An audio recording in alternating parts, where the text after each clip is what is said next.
어떻게 사는 것이 최고로 아름다운 인생일까? 저는 제 나름대로 결정을 했어요. 저는 열심히 산 사람이거든요. 하여튼 뭐 제가 어린 시절에서부터 하는 일에는 열심히 해요. 또 아직 하지 않을 일에도 열심히 안 했다고요.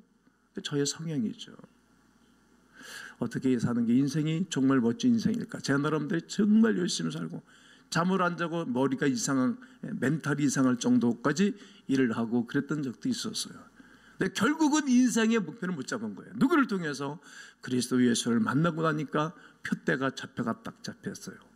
오늘 성경 본문을 기록하고 있는 바울 사도라는 사람도 인생의 좌표를, 인생의 목표를 설정한 사람 중에 한 사람이 되겠습니다. 하나님이 우리를 향하신 거룩한 뜻을 발견하고 난 다음에 본인은 어떻게 인생을 살아야 될 것을 딱 정리를 했습니다. 삶의 목표가 재정립되었다는 것입니다. 하늘의 영원한 소망을 품고 예수 그리스도로 그가 무장된 삶을 살았습니다. 그렇게 살기 위해서는 어떻게? 삼가라 그리고 취하라. 따라해 보실까요? 삼가라 그리고 취하라. 이 말은 하라 하지 말라 이 말입니다. 제가 작년도에 하라 하지 말라 이런 설교 시리즈를 했어요. 하라라는 설교를 한 달 시리즈를 했고 하지 말라는 설교 시리즈를 한 달을 했어요. 근데 교인들이 아주 은혜롭게 의미 있게 들었다고 말씀을 하시더라고요.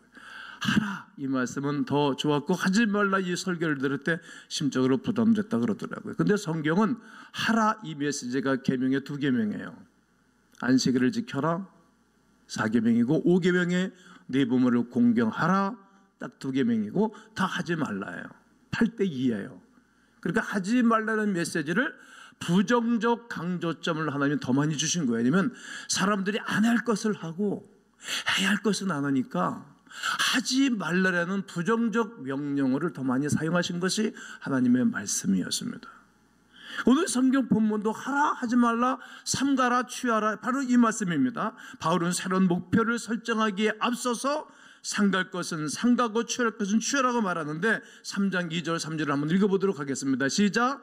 개들을 행악하는 자들을 몸을 상해하는 일을 상가고 상가라. 아마 여러분들 성경을 많이 읽었어도 상가고 상가라 이 본문이 머릿속에 확 들어오지 않았을 것입니다.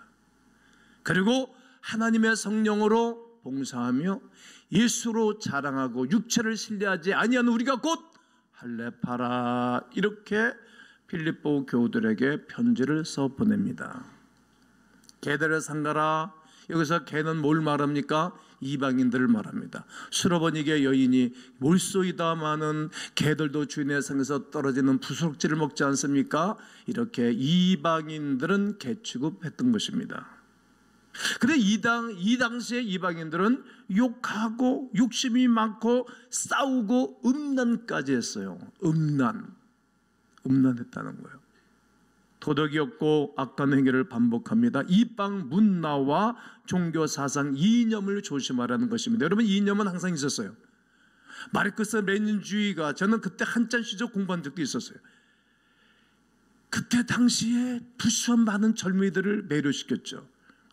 소련의 종주국이 많아졌는데 엘친 대통령이 땡구에 올라가서 연설을 못 떨어지게 했잖아요. 저는 그때를 기억하죠. 혁명이 일어난 거죠. 또 중국의 문화 개봉을 해가지고 지금 산업혁명과 그 경제가 얼마나 받아들이고 있는데 왜 유득불 이상한 나라들이 공산주의를 신봉하는지 모르겠어요. 조심하라는 거예요. 이념과 사상은 한 세대예요. 한 세대로 사라져요. 그러나 예수 그리스도는 영원하십니다. 이방인의 삶은 하나님이 없는 삶입니다. 육체의 본능을 따라 살아가는 인본주의적 삶이기 때문에 그들을 조심하라는 것입니다. 또한 행악하는 자들을 상가라. 행악하는 자들은 지난주에 말씀드렸듯이 바리새인 같은 사람들이에요. 자기들은 행함이 없고 다른 사람을 행하라는 거지요. 뿐만 아니라 율법의 이름으로 악을 행하는 사람들입니다. 하나님의 이름을 망명되이 이끌고 사람들을 올가매고 자기들만 포악한 삶을 살아가는 사람들입니다. 그들 때문에 소중한 은혜를 그들 때문에 소중한 은혜를 잃지 않도록 하라고 바울이 권면하는 것입니다. 또 몸을 상해하는 일을 삼겨라. 한글 개혁판 성경은 손할례당 이렇게 번역을 했어요. 손할례당. 손할례당이란 형식적인 위선자, 형식적인 위선의 행위를 벗어버리려는 거예요. 하나님을 사랑하는 마음도 없고 육체의 할례만 중요하게 여기는 사람들입니다. 이는 바리새인입니다. 하나님을 사랑하지 않고 교회 사랑하지 않고 교인들의 공동체를 사랑하지 아니하고 주의 종을 존경하고 신뢰하지 아니하면서 교회를 복잡하게 하는 사람들.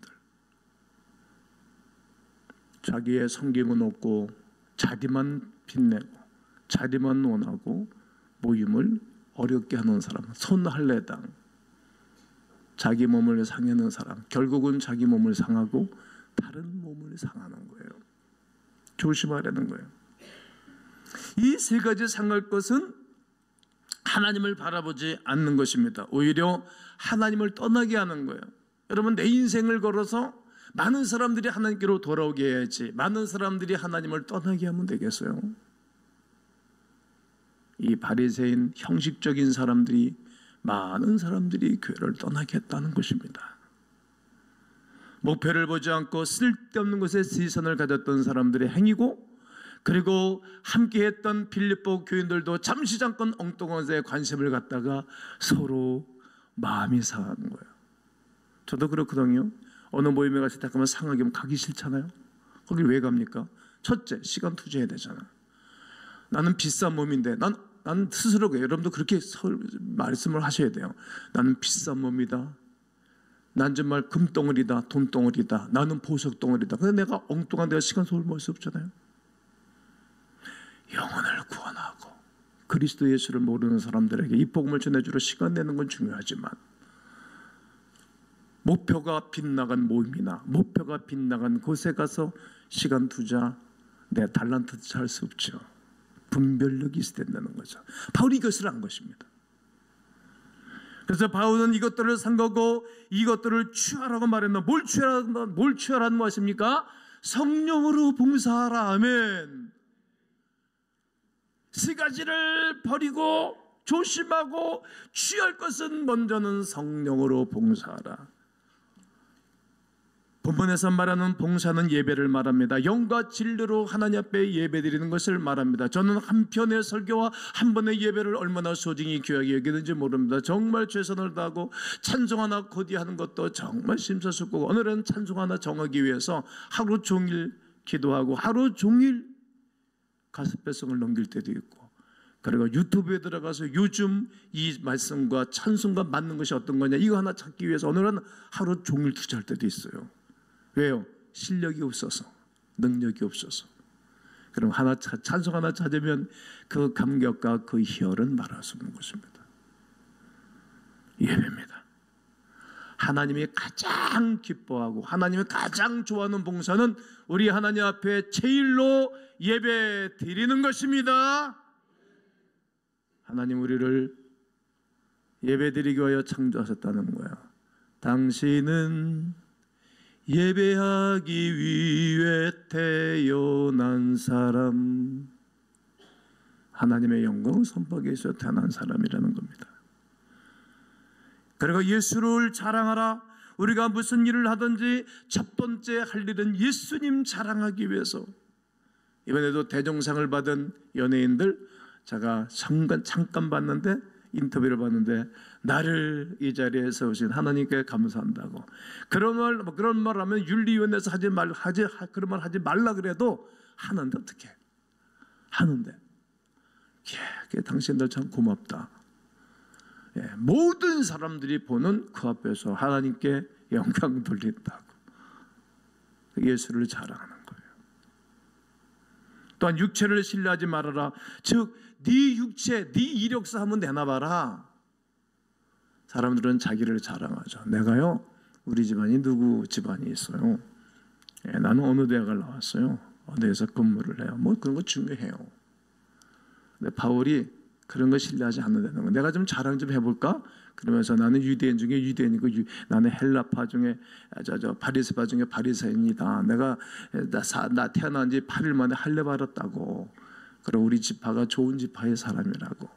근데 그것을 다 아무것도 아닌 거였다. 그리스도 예수를 만나고 난 다음에 보니까 그거는 아무것도 아니다. 해로 여겼다. 부활에 참여하는 것, 이것이 나의 최고의 기쁨이라고.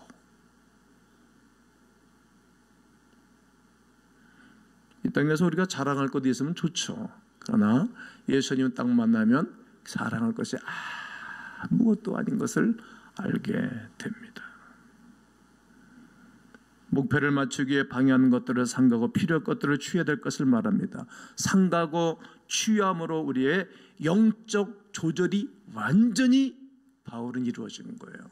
오늘 여러분과 저도 영적 포커스, 영적 목적, 영적 영점이 맞춰지기를 주의 이름으로 권면합니다. 그러기 이제는 그리스도를 위하여 해로 여긴다. 그리스도를 위하여 난 내가 모든 것들을 귀하게 여기지 않는다는 말에 해로 여긴다. 4, 5, 6절에 보면 그런 얘기예요. 나도 육체를 실만한데 만일 누구든지 다른 이가 육체를 실만한 것이 있는 줄을 생각하면 나는 더욱 그렇다. 당신이 그렇게 자랑할 것이 있어? 난 더 많다. 이런 말이고요. 5절에서 8만은 할례 받았다고. 베냐민 지파 중에 지파고 시브린 중에 시브린이고 율법으로 나는 바리새인이다. 나만큼 바르게 산 사람이 누구에 있냐? 이런 얘기고요. 6절에서 열심으로는 교회를 받게 했고 율법에 의뢰는 흠이 없다. 그냥 교회를, 그런 예수 그리스도의 교회가 신흥 종교로 받고 이방 종교로 본 거예요. 이단으로 봤다 이거야. 그러니까 막 사람들 때려잡아 죽일 정도로 열심히 했어요. 나는 이렇게 율법으로는 흠이 없던 사람이었다. 그게 육체적으로 나는 그랬다 이런 말이에요. 그러나 그가 주 예수 그리스도를 만나고 난 다음에 자기가 이것이 아무것도 아닌 것을 알았다는 거예요. 해로 여겼다는 거죠. 오히려 경건한 유대인으로 하나님께 인정받기에 마땅한 사람이라고 생각했었는데 그렇지 않았다는 거예요. 그의 이력서 첫째, 둘째, 셋째가 다 지나가잖아요. 그러던 그가 다메섹 도상에서 그날도 변함없이 기독교인을 박해하러 가다가 부활의 주님을 만납니다. 그걸 다 내려놓는 거예요. 여러분, 우리 교회 교우들도 여러분 중에도 제가 쭉 이렇게 살펴보면 예수님 딱 만나고 난 다음에 완전히 삶이 터닝한 분들이 많이 계시잖아요. 이게 터닝하지 않는 분들 보면 그냥 그럭저럭 물에 술 탄다, 물에 술 탄다, 술에 물 탄다 이렇게 그런 분들이 이게 탁탁 돌아서지가 봐요. 근데 우리 같은 사람들은 한 번에 돌아섰죠. 분명한 사람들이 돌아섰죠. 바울이 그런 사람이었어요. 자기 일에 열심히 있는 사람은 말이죠. 나중에 부활의 주님 만나면 부활의 주님을 위해서도 열심히 살아갑니다. 그래서 옛날에 우리 한국에는 지금들은 이제 그런 분들이 큰 사역을 하는데 그 깡패 주시던 모험되게 좀 모가는 분들이 있잖아요. 그런 분들이 예수 만나니까 너무 좋은 거예요. 그러니까 그냥 세상 즐거움은 탁 던지고 그때 열심히 하는 거예요. 바로 그런 거예요. 바울이 죄를 짓는 일에 육체를 신뢰하는 일에 열심히였는데 부활의 주님 딱 만나니까 다 버렸다는 거죠. 그러면서 3장 7절에서 뭐라고 말합니까? 그러나 무엇이든지 내게 유익하던 것은 내가 그리스도 예수를 위하여 다 해로 여길 뿐더러 다 해로 여겼다. 이런 선언을 하는 것입니다. 그는 다시 깨어난 것입니다. 잠자고 있던 사람이 깨어나듯 그의 잠자던 영혼이 깨어난 것입니다. 그의 생각이 썩었던 생각이 새로워진 것입니다. 인간답지 않게 살았던 그가 인간답게 살아가는 사람으로 바뀌어진 것입니다. 그리고 유대주의, 바리새주의, 그리고 자신의 가문에서 지위를 잃어버렸습니다. 그러나 전혀 슬퍼하지 않습니다. 왜요? 예수 그리스도를 만났기 때문입니다. 왜요? 그리스도 예수를 사랑하게 되었기 때문입니다. 오늘날 제가 새벽에 하나님 앞에 기도하는데 너무 감사했던 적이 있었어요. 하나님, 하나님을 사랑할 수 있는 특권 주셔서 감사합니다. 근데 하나님을 사랑할 수 있는 특권 주신 것이 너무 감사해서 퍽퍽 울다가 하루를 시작한 적이 있습니다.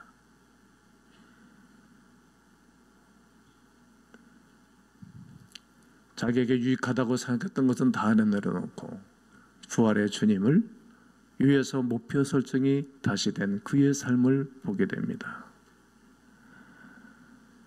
예수 그리스도가 자기에게는 가장 귀하고 그리스도 예수를 아는 지식이 가장 귀하고 고상했던 것입니다.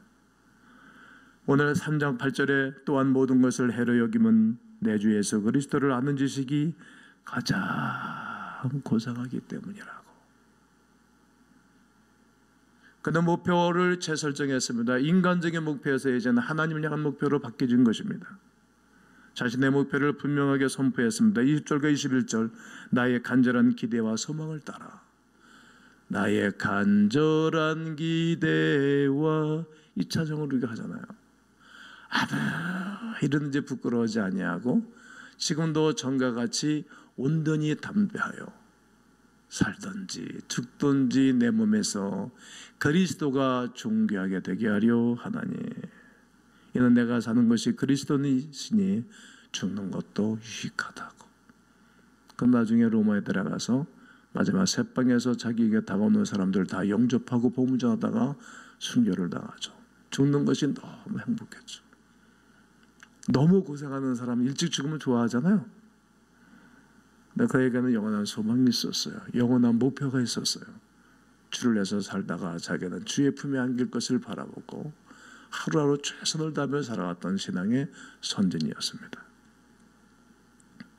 그러면서 그는 나는 달려가노라. 어디로? 9절서부터 11절은 다 함께 한번 읽으셔야 됩니다. 시작. 그 안에서 발견되려 함이니 내가 가진 의는 율법에서 난 것이 아니요 오직 그리스도를 믿음으로 말미암은 것이니 곧 믿음으로 하나님께로부터 난 의라. 내가 그리스도와 그 부활의 권능과 고난의 참여함을 알고자 하여 그의 죽으심을 본받아 어떻게 해서든지 죽은 자 가운데서 부활에 이르려 하노니. 우리가 그는 인간적인 세상 것으로부터 출발했다가 그리스도 예수로 알게 되고 난 다음에 그리스도의 부활에 참여하리니 이제 한 달 동안 우리가 찬송했지 않습니까?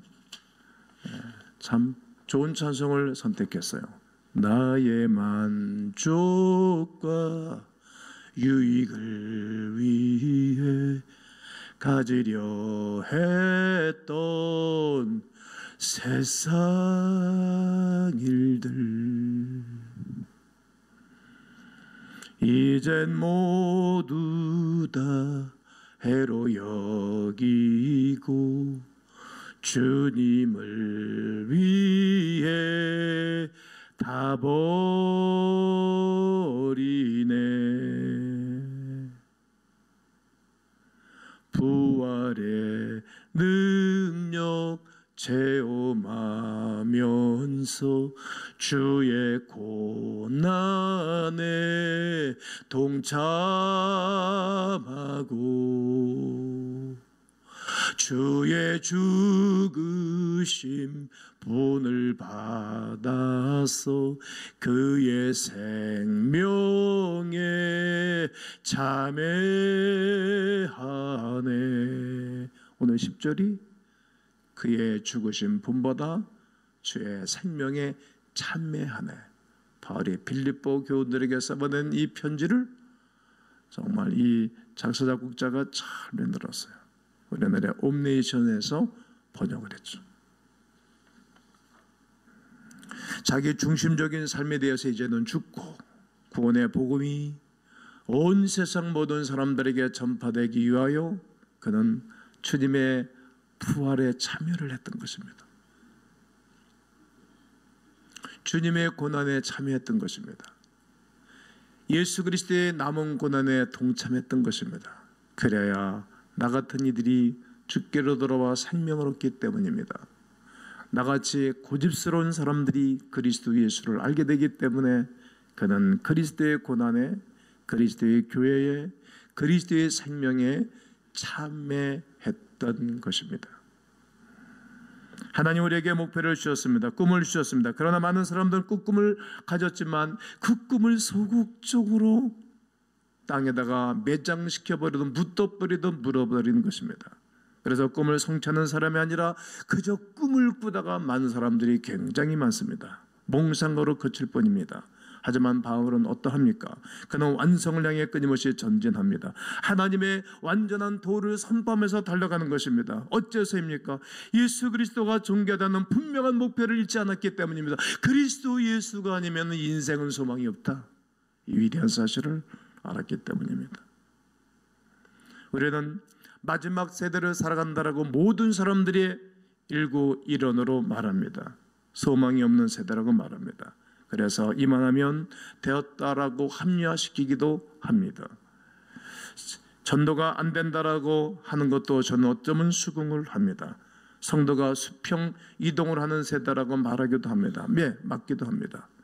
이 정도면 우리 교회도 어느 목표에 도달했으니 우리는 좀 더 안주하고 평안에 살면 좋겠다라고 그렇게 말할 수도 있을 것입니다. 그러나 바울은 멈추지 않습니다. 이미 얻었다고 생각하지 않습니다. 온전히 이루었다고 말하지 마세요. 그가 사역을 팔짱을 끼거나 발을 멈추지도 않습니다. 저는 팔짱 끼고 있는 사람을 제일 싫어합니다. 왜냐하면 그 사람은 게으른 사람이기 때문입니다. 손을 불 끈지는 사람을 좋아합니다. 설교다가 팍 저는 이렇게 외칩니다. 왜요? 부름의 산을 향해서 달려가는 사람들의 자세이기 때문입니다. 끝까지 충성하며 하나님의 부르심의 상을 위해서 달려갔던 바울의 삶은 바로 오늘 우리에게 이런 메시지를 주는 것입니다. 성경은 이렇게 말합니다. 야고보서 1장 10절 12절에서 시험을 찾는 자는 복이 있다고, 시련을 견뎌내는 자는 주께서 자기를 사랑하는 자들에게 약속하신 생명의 멸관을 얻을 것이기 때문이라고 말합니다. 사업에 성공하기도 얼마나 어렵습니까? 직장생활 버텨내기도 얼마나 어렵습니까? 부부가 사랑해서 결혼하고 살지만 이런저런 위기가 그동안 얼마나 많았습니까? 그래도 시련을 찾고 살아왔으니 오늘 우리에게 영광스러운 날이 주어지는 것처럼 하나님의 거룩한 나를 위해서 살아가는 사람들에게는 이런저런 장벽과 어려움이 있을 수 있습니다. 그러나 그 목표를 설정하고 달려가는 사람들에게는 주님이 함께해 주시는 것입니다.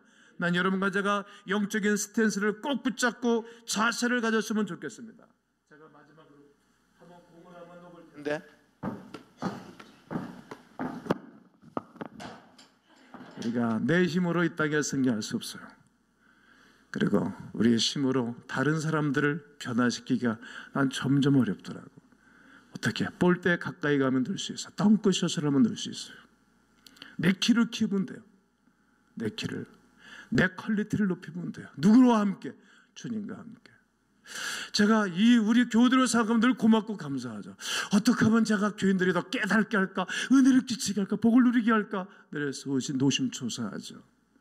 늘 수고하셔서 고맙고 감사합니다. 그러나 조금만 더 푯대를 향해서 영혼 구령을 향해서 여러분과 내가 함께 떼어준다면 이 세대의 구원의 역사를 감당하고 이 세대에 하나님의 거룩한 축복을 창출해내는 하나님의 사람들 되시기를 주의 이름으로 축원합니다.